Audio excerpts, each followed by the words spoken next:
mu kwezi gushize nari muri Amerika, nahuriyeho n'abakristo baturutse mu mpande zitari zimwe za Amerika bakeya, kuko nari Kentucky, Louisville, niho twateraniye. Twamaze iminsi 2 mu iteraniro rinini. Twahuye n'abavuye Arizona, abavuye Ohio, abavuye Mississippi, abavuye Utah n'aba Kentucky.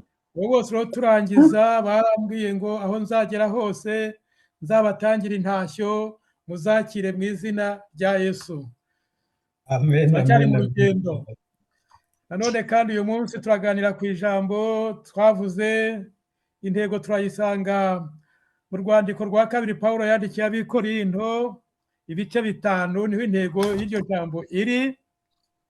Twayisoma cyangwa tugasoma aho hantu kugira ngo twumve iyo umuntu ari muri Kristo Yesu aba ari icyaremwe gishya. Iyo ari muri Kristo Yesu aba ari icyaremwe gishya. Tuhasome rero twumve. Tugere ku murongo wa 17, ukuvuga Abakorinto ba 2 ibice 5, tugere ku murongo wa 17, tumanuke gatoya.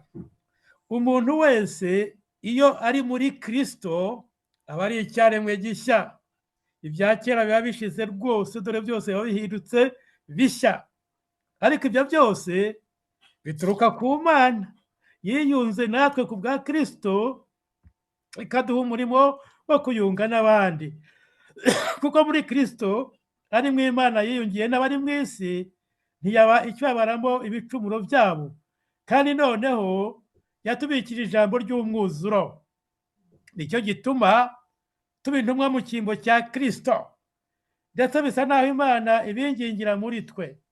Nuko rero turabahendahenda mu cyimbo cya Kristo kugira ngo mwiyunge n'Imana, kuko utigeze kumenya icyaha Imana yamuhinduye kuba icyaha ku bwacu, kugira ngo muri we duhinduke gukiranuka n'Imana. Imana idufashe cyane.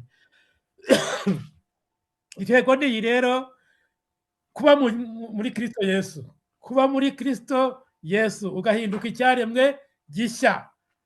Ibyo rero ni ibintu tugomba kumva cyane, ko turabyishimira abakristo, kandi nibyo koko tugomba kuba muri Kristo Yesu kugira ngo tube ibyaremwe bishya, ibya kera bishire, bya bindi bya kamere, bya bindi by'ibyaha, bya bindi byatudindizaga, ahubwo tugahinduka ibyaremwe bishya turi muri Kristo Yesu, ibya kera bigashira. Imana ikatwishimira, Imana ikabana natwe, Imana ikaduha umugisha, noneho ikadutuma, ikaduha ijambo ry'umwuzuro, rya reconciliation, ry'ubwiyunge, ngo tugende tujye kubwiriza ubutumwa mu cyimbo cya Kristo, ngo tube intumwa mu cyimbo cya Kristo. Iyo ni ijambo ryiza ku bakristo bari kujya mu rugendo rujya mu ijuru. Iyo ni ijambo ryiza ridukwiriye. Turi mu cyimbo cya Kristo, turahendahenda abantu ngo baze biyunge n'Imana, ariko twabikuye kuko Imana yiyunze natwe ku bwa Kristo, imutanze ku musaraba i Golgotha, amaze kudupfira. Noneho tubyemeye, tubyizeye, Imana iratwemera, iduhindura kuba abana b'Imana. None turi ibyaremwe bishya kuko turi muri Kristo Yesu. Bene data rero, iyo ni inkuru nziza y'itorero. Itorero, buri mukristo agomba kwisuzuma, akikaraga nka Pawulo, akumva ko ari muri Kristo Yesu koko. Ibyo ni iby'ingenzi cyane. Ariko aya magambo nubwo anezeza, nyasoma nashatse ko dusuganira ngo ese umuntu yinjira muri Kristo ate koko? Urumva uri muri Kristo? Urumva urimo? Wagiyemo? Urimo? Umuntu yinjiramo ate se nibura? Ibyo ni ibintu tugomba kureba kugira ngo tubyumve kandi tubisobanukirwe. Umuntu yipime, nasanga atarinjira yinjire, kuko igihe kiracyariho. Umwami aracyekeye ku ntebe y'imbabazi. Umuntu nashaka kumva yuko atuzuye, agerageze kuzura kandi yuzure. Dusoma ijambo ryiza cyane nanone mu Baroma, urwandiko Pawulo yandikiye ab'Iroma, ibice 10, tugere ku murongo w'9. Atubwira amagambo make cyane meza kandi muzi ndabizi. Abaroma ibice 10 haravuga ngo, duhere ku murongo wa 9. Reka nongere gasome rero kuko ndayakunda cyane. Rero ku murongo w'icyenda twihuse, niba watuza akanwa kawe yuko Yesu ari umwami, ukizera mu mutima wawe yuko Imana yamuzuye, uzakizwa. Kuko umutima ari wo umuntu yizeza akabarwaho gukiranuka, kandi akanwa kaba ariko yatuza agakizwa. Kuko ibyanditswe bivuga biti, umwizera wese ntazakorwa n'isoni. Nta tandukaniro ry'umuyuda n'umugiriki, kuko umwami umwe ari umwami wa bose, n'ubereye abamwambaza bose ubutunzi, kuko umuntu wese uzambaza izina ry'umwami azakizwa. Ikibazo rero, ariko se bamwambaza bate bataramwizera? Kandi bamwizera bate bataramwumva? Kandi bakumva bate ari ntawabwirije? Kandi babwiriza bate batatumwe? Ayo ni amagambo nanone yumvikana n'ibibazo. Hagomba gutumwa, hakaboneka intumwa zikajyana ubutumwa bwiza, abantu bakabwumva, bamara kubwumva bagasobanukirwa, bakamenya imirimo itangaje umwami Yesu yadukoreye ku musaraba i Gologota, bamara kubyumva bagatsindwa mu mitima yabo, bakamwakira, none bagatangira kumugira umwami n'umukiza, bagatangira kumwambaza ndetse no kumurata, bamuratira abandi. Ibyo rero ni ibintu by'ingenzi. Umuhamagaro, abakozi bahamagawe bagomba kujya kuvuga ubutumwa bwiza, bakabwira abantu ko umwami Yesu yabapfiriye ku musaraba i Gologota, kandi ko uzamwakira mu bugingo bwe, akamwakira, akamwizera, akizera izina rye, ko azaba umwana w'Imana, azakizwa, azaba umwana w'Imana, azaba icyaremwe gishya, azahinduka. Iyo ni imibereho y'umukristo, ntabwo ari amagambo, si indirimbo, si ukubyumva neza abantu babitubwira ngo twirate ngo twaremewe kuzajya mu ijuru. Oya, ijuru rirahanarirwa, turariharanira. Bene data, abavugabutumwa mwahamagawe, mwohereje mu mahanga atari amwe, nimuvuge ubutumwa bwiza kandi muvuge neza. Niba mwaratumwe na Yesu koko, Imana yarabatumye, muzabuvuga, abantu babwakire, bahinduke ibyaremwe bishya. Iyo ni ingingo ya mbere. Iyo babwumvise neza, bakumva ubutumwa bwiza, bakamenya icyo basabwa, kwihana, ngo nimwihane kuko ubwami bwo mu ijuru buri hafi. Ibyo rero ni ibintu tugomba kubwira abantu. Ubyumvise akabyakira, akihana neza, abari mu rugendo rutangiye kwinjira muri Kristo Yesu. Urwo ni urugendo rwa mbere, utangiye kwihana ibyaha, ukatura ibyaha byawe, ukabyatura, ukabireka rwose, ukabivamo. Ibyo utangiye kuba mu rugendo rujya muri Yesu Kristo, uba utangiye rwose. Kwihana rero ni ikintu cy'ingenzi. Icya kabiri ni ukwizera. Nabyo yarabitubwiye, kwizera uwo murimo Yesu yakoze ku musaraba i Gologota. Imana yatanze umwana wayo w'ikinege kubera gukunda abari mu isi, kugira ngo aze kuducungura, ngo uzabyizera azahabwa ubugingo buhoraho, ye kuzarimbuka, azahabwa ubugingo buhoraho. Tugomba kwizera ijambo ry'Imana, si ukuryumva gusa ngo turyumve turiririmbe, tubitangaza, turivuge, tumenya kubitaka. Oya, ni ukuryizera rikaba muri twe, rikaduhindura, kuko ijambo ry'Imana ni ingenzi cyane. Turabibona, ingenzi ni ijambo ry'Imana. Muryakire rwose kandi muryizere, murigenderemo. Abarigendeyemo bakaryizera babonye umugisha w'Imana, ibintu bigenda neza.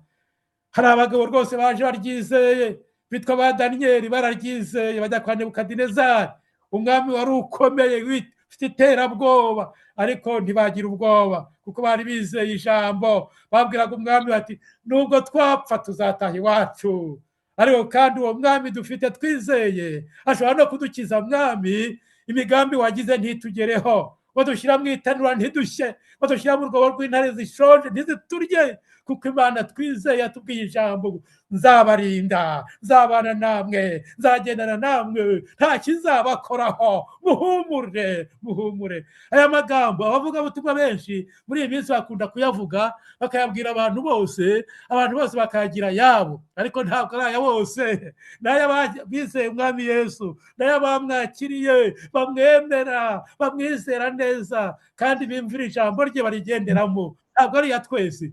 Mwumvise ivugabutumwa ry'ubu, uje wese araza akabwira ngo ni amahoro mwese, Yesu yabonekeye, murabona imigisha yose. Ayo masezerano si aya bose, n'ayabemeye baciye bugufi bakakira umwami Yesu, bakamwemerera, ngwino winjire mu mitima yacu, twari abanyabyaha kandi turahindukiye, turakugarukiye, twari twakurikiye Satani, tumenye ko ahemba nabi, wowe uhemba neza, turaje turakwikurikiriye. Niho rero aho amasezerano nk'aya, imigisha yose tukayibona. Bene data rero, ibyo ngibyo tugomba kwizera ijambo ry'Imana rikaba iryacu kandi tukarigenderamo, kandi Imana ikabikora. Dufite ubuhamya buremereye benshi ahangaha murabufite, kandi nanjye ndabufite, z'ukuntu Imana yagiye indinda mu bikomeye, mu biruhije, Imana ikandinda, na n'ubu iracyandinze. Ndabikunda cyane rero. Nanjye mbibabwira rero ni ukugira ngo muze tujyane, nimuze tujyane, mureke twizere ijambo ry'Imana, turikomeze, turigenderemo. Twe kuba abanyedini gusa, kuririmba ku cyumweru, kujya mu iteraniro, amagambo yadufashije ni byiza, yagira yawe. Ijambo ry'Imana rigira iryawe, ribe iryawe. Hanyuma rero uribike, uryizere, urigenderemo, kandi urikoreremo. Imana igukorere ibitangaza. Tumaze kumva ibyo byose no kwizera ijambo ry'Imana, hari ibindi dukurikizaho, ikintu cyitwa umubatizo w'amazi menshi. Twihannye, twahindukiye, twakurikiye umwami Yesu, ariko tugomba no kubatizwa mu mazi menshi. Umubatizo wo mu mazi menshi ntabwo ari mu gahanga, oya. Abenshi ndabizi hari n'abatabatijwe, baza tukajyana bati natwe turimo kugenda, turi mu rugendo. Banza ukore n'ibyo, niba utarabikora ngwino tubigukorere, turahari. Abapasiteri ngabo barahari, bakubatiza mu mazi menshi, kuko umubatizo w'amazi menshi ufite icyo uvuga. Yohana Batista yaraje arabatiza, mwihana ibyaha byanyu. Abihanaga bakaza kuri Yorodani, bakabatiza mu mazi menshi. Umubatizo wo kwihana ibyaha, ubuhamya bukomeye, kandi nanone ufite icyo busobanura. Hari abapfa kubatizwa batazi icyo bakoze, batazi n'icyo bavuze, badafite n'icyo bizeye. Ariko umubatizo w'amazi menshi ujyamo wiyemeje, uvuze ngo ngiye gupfana na Kristo, hanyuma nzukane nawe, wizeye umurimo yakoze ku musaraba i Golgota, yamennye amaraso. Ariya mazi ashushanya n'amaraso ya Kristo, agomba kuza akakoza ibyaha byo mu mutima. Ku mubiri tubaza kubireba, Petero yarabitwandikiye ngo ntabwo ikuraho ico ryo ku mubiri, ntabwo ari icyo bivuze, ahubwo ni ubuhamya bukomeye ubwira Imana ngo ndaje, nemeye gupfana na Kristo, nkazukana nawe kubwo kwizera, kandi nkakomeza urugendo. Ni umubatizo. Reka aho turawusoma twumve. Umubatizo w'amazi menshi, muri Mateyo 3 murawuzi, Yohana abatiza na Yesu yarabatijwe kugira ngo asoze gucyanuka kose, kandi yambikwe wa mubiri nyine yawambaye, aze kubambura ku musaraba, bya bindi byose abidukorere ku musaraba i Golgota, yujuje byose nta kibuze, yujuje gucyanuka kose. Ibyo byose yarabikoze. Ariko sinizusoma muri aho ngaho, ahubwo turasoma mu Bakolosayi ibice 2. Abakolosayi ibice 2, umubatizo w'amazi menshi. Ndabizi ko muhazi, ariko twongeye twiyibutse kandi dufata amasezerano mashya. Ibice 2, umurongo wa 11. Muri we ni namwe mwakebewe gukebwa kutari ukw'intoki, ahubwo no gukebwa kuva kuri Kristo, ariko kwiyambura umubiri w'ibyaha bya kamere, kuko mwahambanywe nawe mu mubatizo, kandi niba mwazuranywe nawe kubwo kwizera imbaraga z'Imana yamuzuye mu bapfuye. Kandi ubwo mwari mupfuye muzize ibicumuro byanyu no kudakebwa kw'imibiri yanyu, yabahinduranye bazima nawe imaze kutubabarira ibicumuro byacu byose igahanagura rwa rwandiko ruturega n'ibindi murahazi. Ariko rero ngo byagenze bite? Kuko mwahambanywe nawe mu mubatizo kandi niwo mwazuranywe nawe. Bikozwe iki rero? Dukebwa, twarakebwe bene data. Gukebwa kutari ukw'intoki. Bene Aburahamu bamaze kugirana isezerano n'Imana. Imana yemeye Aburahamu kubwo kwizera kwe, akemera gusiga byose, akava mu kwa Karudaya, akava iwabo, akajya aho Imana imweretse. Imana yaramubwira ngo ikimenyetso kizerekana yuko tugiranye isezerano nawe, abana bawe b'abahungu bazajya bakebwa ku munsi wa 8. Ni isezerano ry'Abisirayeli, kandi byabaye bityo. Iyo wahagarara mu Isirayeli ukavuka uri umuhungu, wagombaga gukebwa kugira ngo ujyane n'Imana isezerano. Natwe rero iyo twakijijwe neza tujyana n'Imana isezerano. Uko niko gukebwa kwacu, niko byanditswe ngo mu kubatizwa turabatizwa tugapfana na Kristo tukazukana nawe mu mubatizo w'amazi menshi, kuguhamba hanyuma ukazuka. Imana ishimwe cyane. Bene data rero, umubatizo w'amazi menshi ni ngombwa, ni ngombwa, ni isezerano. Murabyumvise neza? Reka nongere mpasume muhumve. Muri wo nimwe mwakebewe. Gukebwa kutari ukw'intoki, ahubwo ni ugukebwa kuva kuri Kristo, ariko kwiyambura umubiri w'ibyaha bya kamere. Uragenda mu mazi bakaguhamba umubiri wa kamere ukawusiga mu mva, ariyo ya mazi, ngo ntibashaka gupfa nka barenzaho igitaka. Nonaha oya, ni ugupfa ubwe kwizera mu mazi, ukasiga umubiri wawe mu mazi wa wundi w'ibyaha wa kamere, ukazukana undi mubiri mushyashya. Uko ni ugukebwa, gukebwa kw'abana b'Imana, gukebwa muri Kristo Yesu. Umubatizo w'amazi menshi ni ngombwa, ni ngombwa, ni ngombwa. Utarabatizwa mu mazi menshi nabatizwa mu mazi menshi kugira ngo asorezwe iri sezerano.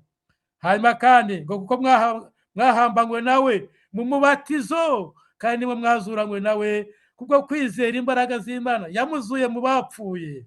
Kandi ubwo mwari mupfuye muzize ibicumuro byanyu no kudakebwa kw'imibiri yanyu, yabahinduranye bazima na Kristo, imaze kutubabarira ibicumuro byacu byose. Bene data rero, umubatizo w'amazi menshi ni ngombwa, ni ngombwa, kandi tubatizwe rwose. Urwandiko rwa mbere rwa Petero ibice 3. Urwandiko rwa mbere rwa Petero ibice 3, aho turahasoma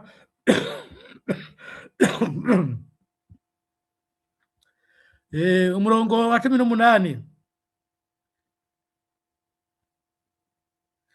Twasome twihuse. Kuko na Kristo yabarijwe ibyaha by'abantu rimwe, umukiranutsi abarizwa abakiranirwa, kugira ngo atuyobore ku Mana, amaze kwicwa mu buryo bw'umubiri, ariko ahinduwe muzima mu buryo bw'umwuka. Niwo yabwirishije imyuka yo mu nzu y'imbohe, ya yindi itumviraga Imana kera, ubwo kwihangana kwayo kwategerezaga mu minsi ya Nowa, inkugi ikibazwa.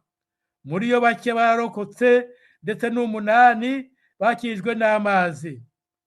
Na n'ubu amazi niyo akibakiza namwe mu buryo bw'igishushanyo cyo kubatizwa. Icyakora si uko akuraho ico ryo ku mubiri, ahubwo ni isezerano ku Mana ry'umutima uticira urubanza, ribakirisha kuzuka kwa Yesu Kristo uri iburyo bw'Imana, kuko yagiye mu ijuru amaze guhabwa gutwara abamarayika n'abafite ubutware n'imbaraga. Imana ishimwe. Ni isezerano ku Mana ngo muremeye, murahindukiye, mwemeye gupfa ku byaha, ntimuzabisubiramo. Umubatizo ni ngombwa w'amazi menshi, ntabwo ari ugukuraho ico ry'umubiri, siyo ntego. Oya, ni isezerano mujyana n'Imana Data, muti tubaye abakristo ntituzava kuri Yesu, tuzamukurikira, nta kizadutandukanya nawe ukundi, kuko tumenye inzira y'umusaraba, tumenye inzira y'agakiza. Yesu niwe nzira n'ukuri n'ubugingo, ntawe ujya kwa Data atamujyanye. Bene data rero, umubatizo w'amazi menshi ni ngombwa ubatizwe, ariko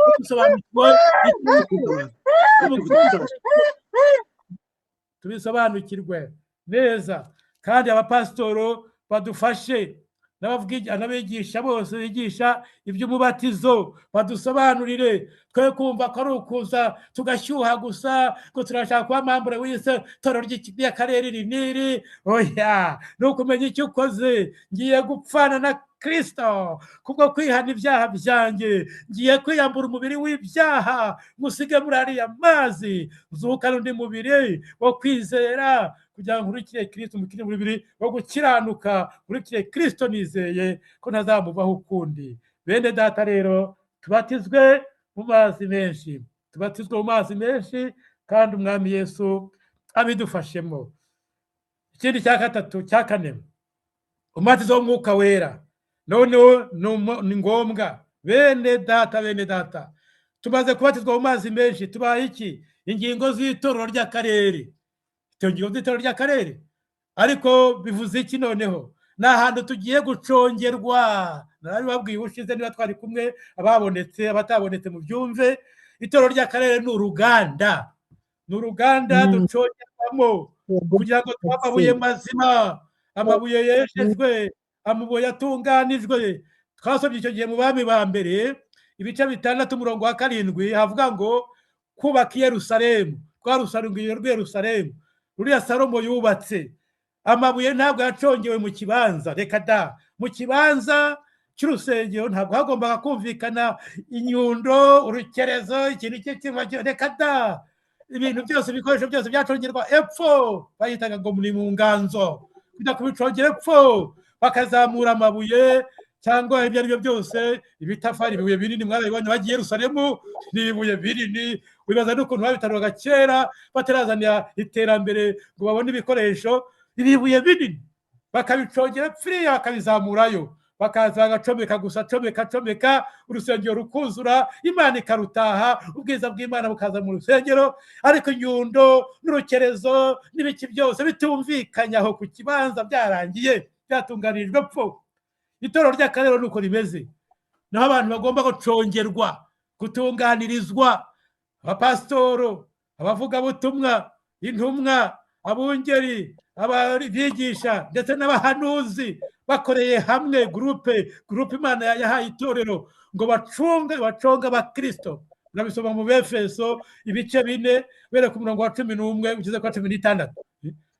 Aho niho bacunga itorero, bacunga abakristo kugira ngo abakristo bezwe, batunganywe, bavemo twa tundi twa kamere n'utundi twose bivemo, bahinduka amabuye mazima, bubakanwe na Kristo ku rufatiro rw'intumwa n'abahanuzi, bahinduka inzu yera, urusengero rwera rubabwamo n'Imana mu buryo bw'umwuka wera. Abakristo rero bagomba gucongerwa mu itorero ry'akarere. Ntabwo bagwa mu itorero ry'akarere kuvuga ngo nduzuye, ngo oya, banza upimwe, banza ucongwe, banza wezwe, banza ufashwe.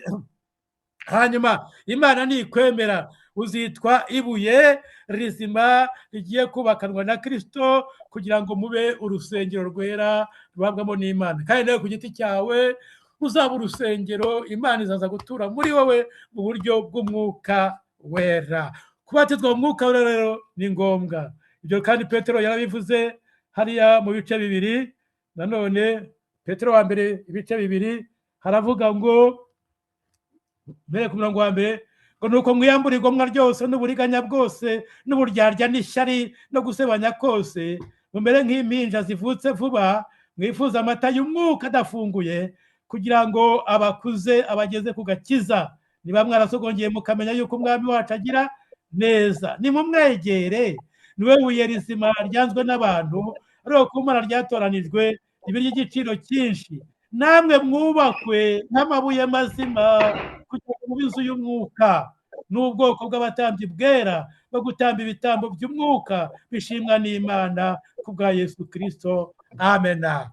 Bakristo, mureke dutunganywe, twezwe, tuba amabuye mazima, twubakanwe na Kristo ku rufatiro rw'intumwa n'abahanuzi, maze tuba urusengero rwera, rwejejwe, runezeza Imana. Imana iziduturemo ku rusengero. Hanyuma rero Imana ihabwa icyubahiro. Mwari mubizi ko ubu hari itorero mu isi yose Imana izi amabuye irayabona, Imana irayabona amabuye mu isi yose azare mu rusengero rumwe kuri wa munsi, kandi arahari amabuye mazima ari mu gutunganywa, biziritse ku mwami, ntibamuvaho, ntibamureka, nubwo barenganywa, nubwo bakwicwa, baravuga ngo ntabwo tuzamuvaho, kuko twamenye iherezo ry'abantu hano mu isi. Turarizi iherezo, turarizi ni amaherezo abiri gusa. Abazamwomataho, abazamufata cyane, abazamukomeza cyane, bazajyana kw'Imana we mu bwami bwa Data, mu bwami bwo mu ijuru, muri Yerusalemu nshya. Ariko abazamuvaho, abazagira ubwoba bakamwihakana, igihe nikigera, nibatihana, bazajya mu muriro w'iteka hamwe na Satani, aho bazabiteka ibihe bidashira, barira bahekenya amenyo, ibihe bidashira, ariko abandi ibihe bidashira. Kubatizwa mu Mwuka Wera rero ni ngombwa, bene data. Dusome mu Bakorinto ba mbere 12, Abakorinto ba mbere 12 umurongo wa 12 n'uwa 13. Ndabona biradusobanura neza ibyo ari byo. Abakorinto ba mbere 12 umurongo wa 12 n'uwa 13.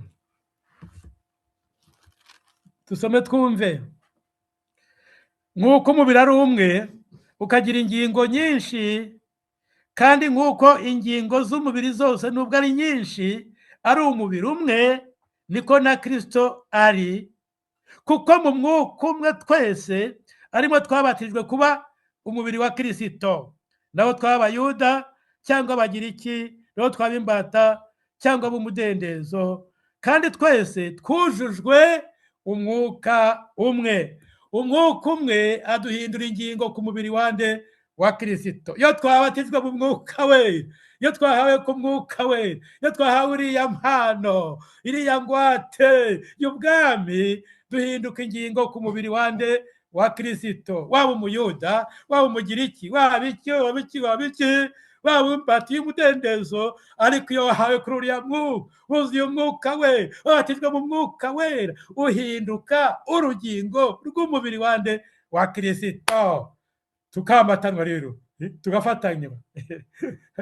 Urero ahandi mu Efeso ibice 4 nababwiye, ahandi mu Efeso ibice 4 nababwiye, ndakunda cyane kuko hatuzobanura ngo mahere ku murongo wa 11, ariko reka niherere hepfo cyane, reka mahere nihute, ntago ntinda cyane. Twabyumvise ndihute, ntago mpatinda cyane. Nuko bamwe kuba intumwa ze, n'abandi kuba abahanuzi, n'abandi kuba ababwirizabutumwa bwiza, n'abandi kuba bungeri n'abigisha, kugira ngo abera batunganirizwe rwose gukora umurimo wo kugabura iby'Imana no gukomeza umubiri wa Kristo, kugeza ubwo twese tuzasohora kugira ubumwe bwo kwizera no kumenya umwana w'Imana, kandi kugeza ubwo tuzasohora kuba abantu bashyitse, bageza ku rugero rushyitse rw'igihagararo cya Kristo, kugira ngo tudakomeza kuba abana duteraganwa n'umuraba, tujyanwa hirya no hino n'imiyaga yose y'imyigishirize n'uburiganya bw'abantu n'ubwenge bubi n'uburyo bwinshi bwo kutuyobya. Ahubwo tuvuga ukuri turi mu rukundo, dukurire muri we muri byose. Uwo ni we mutwe, ari wo Kristo. Kuri uwo rero, kuri Kristo uwo rero, aho niho nashaka cyane, niho umubiri wose uteranywa neza, ugafatanywa n'uko ingingo zose zigirirana, n'uko igice cyose gikakora umurimo wacyo cyagenewe. Muri Kristo uwo niwo umubiri ukura gukura kwawo, kugira ngo ukurizwe mu rukundo. Amena. Murumva Umwuka Wera yaje, yadufashe, yatugize ingingo nzima, twakuze, tutajyanwa n'imiyaga no hirya no hino, babandi bavuga ibitangaza gusa, batiyobye badukurubana, natwe tukagenda duseka twanezerewe, ngo abavuga butumwa b'ibitangaza baje.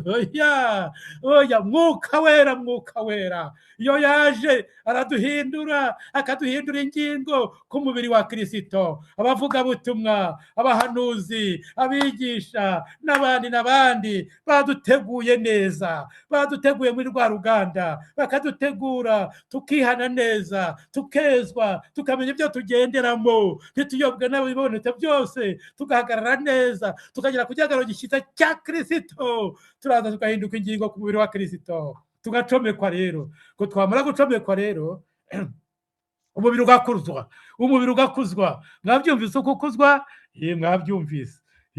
Kuri uwo murongo wa 16, kuri uwo niwo umubiri wose uteranywa neza, uteranywa neza, ugafatanywa n'uko ingingo zose zigirirana, buri rugingo rugafatanya n'urundi nka ya magufa ya Ezekiyeli.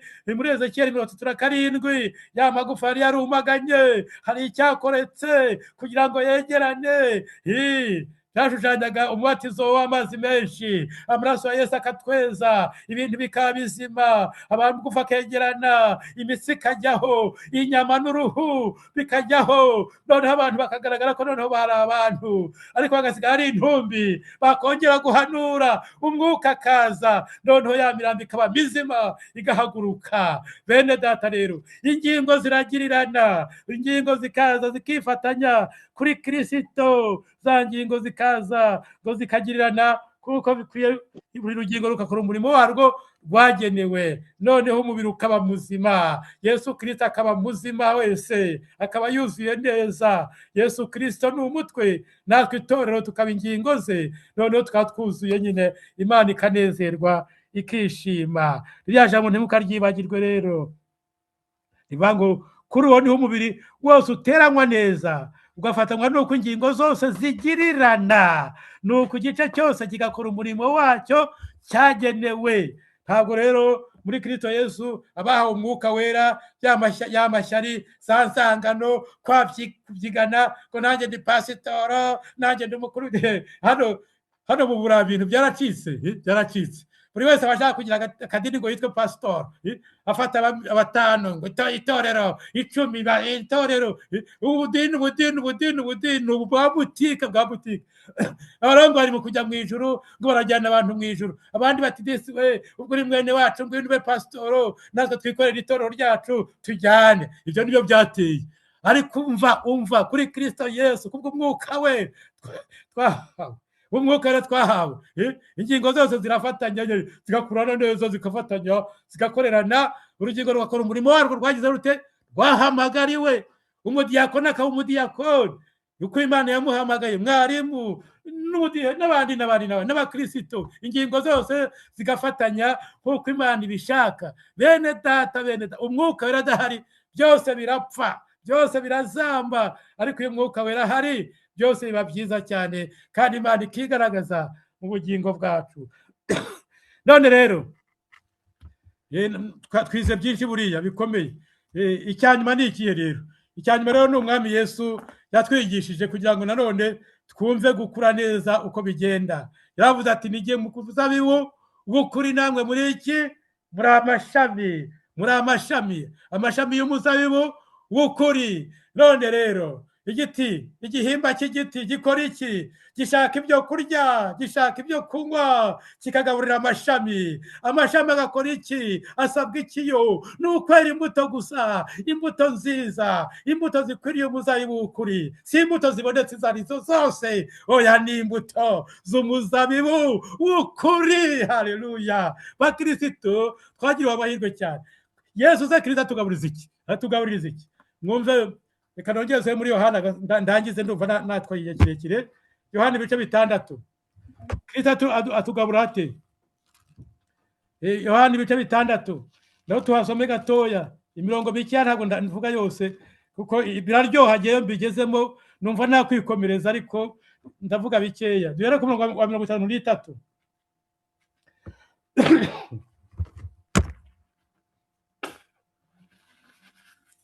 Mirongo 53. Yesu arababwira ati ni ukuri ndababwira yuko nimutarya umubiri w'umwana w'umuntu, nimunywe n'amaraso ye, nta bugingo muba mufite muri mwe. Urya umubiri wanjye akanywa amaraso yanjye aba afite ubugingo buhoraho, nanjye nzamuzura ku munsi w'imperuka. Kuko umubiri wanjye ari ibyo kurya by'ukuri, n'amaraso yanjye ari ibyo kunywa by'ukuri. Urya umubiri wanjye akanywa amaraso yanjye aguma muri ye, nanjye nkaguma muri we.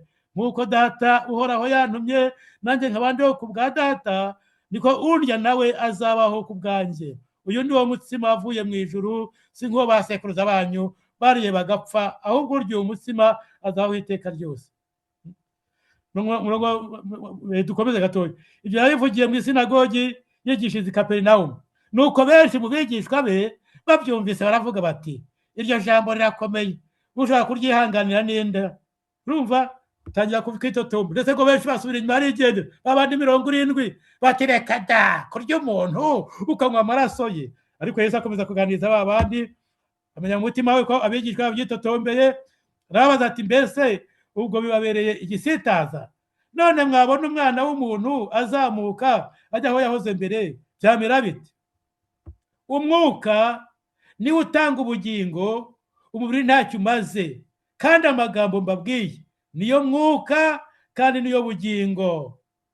Ariko hariho bamwe muri mwe batizera. Bene data rero, ni Yesu wasobanuraga abigishwa be, ababwiye ngo bakurye umubiri we, kunywa amaraso ye. Bamwe bakagira ngo ni inyama y'umubiri, ngo nuko murya uriya muhungu tumurye ngo tunywe amaraso ye. Ariko si byababwiraga, yari yafashe n'umutsima mbere arawumanyagura, arabahereza ati, mwakire muryeho mwese, uyu ni umubiri wanjye ubatangiwe. N'igikombe arakibahereza, ni amaraso yanjye ku bwa benshi, kugira ngo bazizere bazababarirwe ibyaha byabo. Uko niko yababwiye. Ntabwo avuga ngo nibafate umubiri we bawuhekenye inyama y'umuntu, oya. Ariko bakabyumva nabi. Ijambo ry'Imana niryo mwuka kandi niryo bugingo. Arababwira rero ngo mukomeze ijambo ryanjye. Amen. Haleluya. Imana muri mu mwuka, ibitangaza bikoreke, muzabona ko ari ryo utanga ubugingo buhoraho. Ijambo ry'Imana muryitondere bene data. Hari benshi badakunda gusoma ijambo ry'Imana bataryitaho, ariko rya jambo niryo mwuka kandi niryo bugingo, murikomeze. Hanyuma mumwe ku mazi y'ubugingo, mwuzure umwuka wera, musenge cyane muri mu mwuka. Icyo muzasaba cyose data uri mu ijuru azakibaha mu izina ryande rya Yesu. Bene data rero, rwose nongere basabe abo turi kumwe muri uru rubuga, basabe mureke dushake Imana cyane kurushaho uko twayishakaga. Twa kugenda amagambo yayandi adushyushya, atugusha neza gusa, oya turebe icyo Imana idusaba tugikore, kugira ngo twibere muri Yesu neza, tumunywe, byose tubikore ariko mu mwuka tuzi icyo dukora twebwe, atari ukugenda nk'impumyi zitazi icyo zikora. Kandi abatwigisha ijambo ry'Imana mudufashe, muduconge, tukiri mu ruganda ducongeke natwe, hanyuma twamabuye mazima twubakanwe na Kristo ku rufatiro rw'intumwa n'abahanuzi, maze twibere urusengero rwera ruhabwamo n'Imana mu buryo bw'umwuka wera. Imana rero ibaha umugisha. Nababwiye byinshi cyane, wenda kimwe twari kujya tukiganiraho tukamara igihe gitoya tukiganiraho, ariko rero byose ndabibarungiye. Mugende mwongere mu bisumbe, mwongere mu byuze, mu biganiro, mu bisengere. Imana ibafashe, ariko ni mu abakristo nyabakristo, mwe kugenda mu bigare bya none, mwishaka ibyubahiro bitari ibyanyu. Ibyubahiro ni mubireke, icyubahiro ni icya Yesu, tugihe umwami wacu. Ahasigaye twebwe twikomereza urugendo rujya mu ijuru. Kandi Imana ibaha umugisha mwese mwese, Imana ibaha umugisha. Abantu bose bashaka kuba abapasitoro, abantu bose n'abadamu bahagurutse, natwe tuba abapasitoro, ariko ntabwo muzi ubutambyi ko busaba izindi mbaraga. Yemwe mwa badamu mwe, abo twibariye hamwe hano, nyaboneka mwirinde batapfa kubatwara gusa. Burya umugabo afite inshingano ze n'umugore afite inshingano ze, kandi zatanzwe n'Imana. Iyo tuzubahirije rero ntituba dusuzuguye, ahubwo tuba twubashye Imana. Bagore mugandukira abagabo banyu nk'uko mugandukira Kristo, kandi n'abagabo babakunda cyane kugira ngo mubagandukire muri byose. Mwirinde ibyo bintu byadutse, uburenganire byavuye muri za Loni, muri Union Européenne, ngo uburenganire bw'abantu, umugabo n'umugore baringanira bateze. Kandi Imana yavuze ngo umugore avuga mu rubavu rw'umugabo, umugore avuga mu rubavu rw'umugabo, ni ukuza kumwuzuza, kongera gusubira hahandi yahoze. Mwirinde mwa badamu bacu mwe, ntimuzayobe nk'abandi, mwe muhagare neza mu byizerwa, dukomeze urugendo tuzarurangiza amahoro, tuzigire mu bwami bw'amahoro. Imana ibahe umugisha. Hari narondogoye byinshi, iyo mbigezemo muri iyi minsi sigaye numva ijambo ry'Imana rinzamo nkumva rirantwaye kajya no mu byo ntari nateguye, ariko rero nta kundi nabigenza, niko meze muri iyi minsi ya nyuma. Muzi ko mfite imyaka 82, ahari n'abandi hafi gutaha. Imana iri mu kunyihera ijambo ngo rinyikomereze, nzarangiza urugendo rwanjye amahoro. Haleluya. Mujye munsengera nzarangiza urugendo rwanjye amahoro. Mwami Yesu ndagushimiye, bene data bashiki bacu twateranye uyu munsi, ubaha umugisha, ubagire neza, ubambika imbaraga, kandi ubinjije muri wowe neza Yesu. Binjize muri wowe, binjire muri Yesu, babe muri Yesu, babe ibyaremwe bishya, ibya kera bishire, babane n'ibindi bishyashya byiza bivuye mu ijuru, bizatuma tutura muri Yerusalemu nshya, tukabana amahoro hamwe n'umwami wacu iteka ryose. Bibasabiye mu izina rya Yesu, amen. Imana ibahe umugisha. Amen. Amen, amen, amen, amen. Amen. Adufatanyirize hamwe gukomera Imana amashyi.